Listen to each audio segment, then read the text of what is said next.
हजारों वर्ष पहले, जब न आधुनिक विज्ञान था, न विशाल नगर, न शोर से भरी दुनिया, तब भारत की पवित्र भूमि पर कुछ ऐसे आर्षि थे जो बाहरी संसार को नहीं बल्कि चेतना के रहस्य को खोज रहे थे। वे केवल किताबें पढ़ने वाले विद्वान नहीं थे, वे सत्य को जीने वाले साधक थे। उन ऋषियों में एक महान नाम था, ऋषि याज्ञवल्क्य। एक ऐसे ऋषि जिनकी बुद्धि तीव्र थी, लेकिन जिनकी चेतना उससे भी अधिक गहरी थी। कहा जाता है कि याज्ञवल्क्य केवल ज्ञान इकट्ठा नहीं करते थे, वे हर उस प्रश्न का उत्तर खोजते थे जिससे मनुष्य सदियों से जूझता आया है। मैं कौन हूं? जीवन का वास्तविक उद्देश्य क्या है? क्या धन, शक्ति और सुख ही अंतिम सत्य हैं? और क्या इस बदलती दुनिया के पीछे कोई ऐसा सत्य है जो कभी नहीं बदलता? इन प्रश्नों की खोज ने उन्हें भीतर की उस यात्रा पर पहुंचा दिया जहां शब्द समाप्त हो जाते हैं और अनुभव शुरू होता है। उसी अनुभव से जन्म हुआ ईशावास्य उपनिषद का। यह उपनिषद शुक्ल यजुर्वेद का अंतिम और अत्यंत महत्वपूर्ण भाग माना जाता है। यह उपनिषद संसार छोड़ने की बात नहीं करता, बल्कि संसार के बीच रहकर भी भीतर से मुक्त होने की कला सिखाता है। यह बताता है कि शांति पहाड़ों में छिपी नहीं है, वह हमारे भीतर प्रतीक्षा कर रही है। और फिर यहीं से शुरू होती है वह यात्रा जो केवल शब्दों की नहीं बल्कि चेतना की यात्रा है।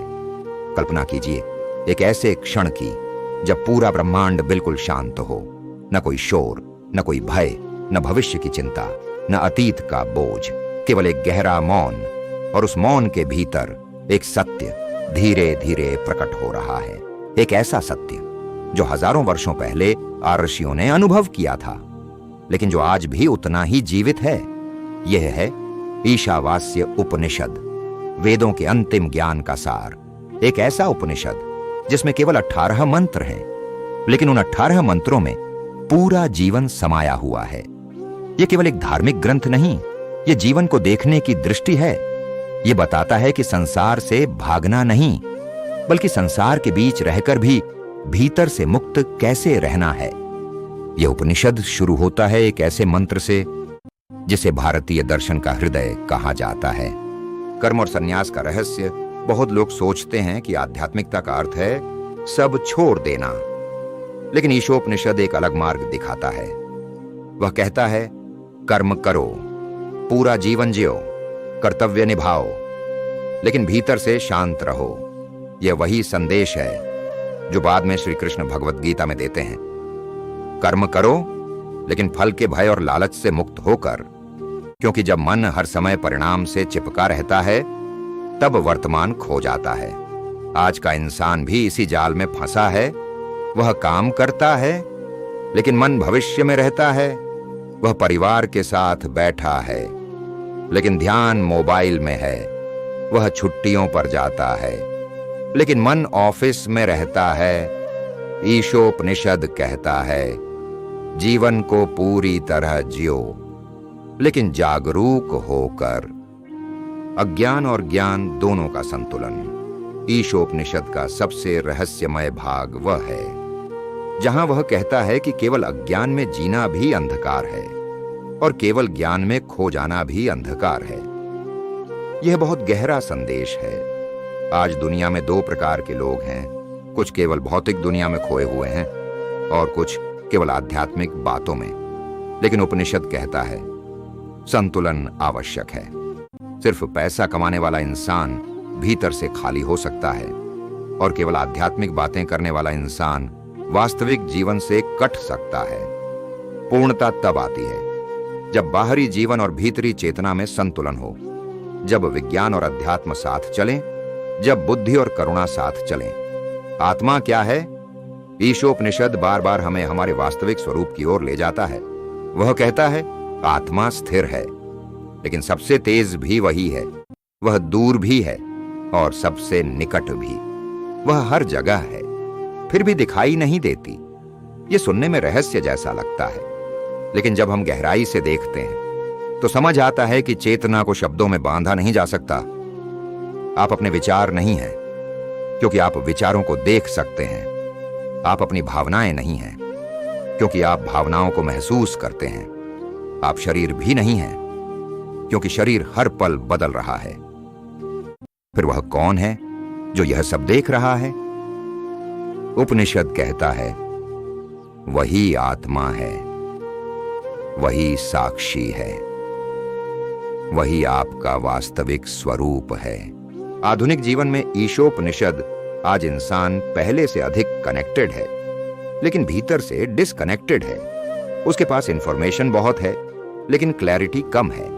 उसके पास एंटरटेनमेंट बहुत है, लेकिन शांति कम है। ईशोपनिषद आज भी उतना ही प्रासंगिक है, क्योंकि यह हमें भीतर लौटना सिखाता है। यह कहता है, अगर तुम पूरी दुनिया जीत भी लो, लेकिन खुद को खो दो, तो सब व्यर्थ है। और अगर तुमने स्वयं को जान लिया, तो फिर कुछ भी खोने का भय नहीं रहेगा। अंतिम प्रार्थना ईशोपनिषद का अंत एक अत्यंत सुंदर प्रार्थना से होता है। अर्षि कहते हैं, हे सूर्य, सत्य पर जो स्वर्णिम आवरण पड़ा है, उसे हटा दो, ताकि मैं उस परम सत्य को देख सकूं। यह केवल बाहरी सूर्य की बात नहीं है, यह हमारे भीतर के अज्ञान के आवरण की बात है। अहंकार का आवरण, भय का आवरण, इच्छाओं का आवरण। जब ये हटते हैं, तब सत्य स्वयं प्रकट हो जाता है, और तब मनुष्य समझता है कि वह कभी अकेला था ही नहीं। वह हमेशा उसी चेतना का हिस्सा था, जो पैरों में है, नदियों में है, आकाश में है, और हर जीव के भीतर धड़क रही है। यही ईशोपनिषद का सार है। सब में वही है, और वही आप भी हैं। यही इस उपनिषद का सबसे गहरा संदेश है कि जिस शांति को हम बाहर खोजते रहते हैं, वह हमेशा से हमारे भीतर मौजूद थी। जिस सत्य को पाने के लिए हम पूरी दुनिया में भटकते हैं, वह हर श्वास में, हर चेतना में, हर जीव में पहले से ही उपस्थित है। बस उसे देखने की दृष्टि जागनी चाहिए। अगर इस यात्रा ने आपके भीतर कोई नया विचार जगाया हो, अगर इस कथा ने कुछ क्षणों के लिए भी आपके मन को शांत किया हो, तो इस वीडियो को लाइक जरूर कीजिए, ताकि यह ज्ञान और अधिक लोगों तक पहुंच सके। चैनल को सब्सक्राइब कीजिए और बेल आइकॉन दबाना न भूलिए, ताकि ऐसी ही गहरी और जागृत करने वाली यात्राएं आप तक लगातार पहुंचती रहें। इस वीडियो को शेयर कीजिए उस व्यक्ति के साथ जो शायद इस समय अपने जीवन के उत्तर खोज रहा है, और नीचे कमेंट करके जरूर बताइए, ईशावास्य उपनिषद का कौन सा विचार आपको सबसे अधिक स्पर्श कर गया।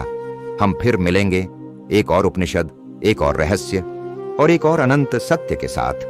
तब तक अपने भीतर उतरते रहिए, क्योंकि जिसे आप खोज रहे हैं, वह शायद पहले से ही आपके भीतर है।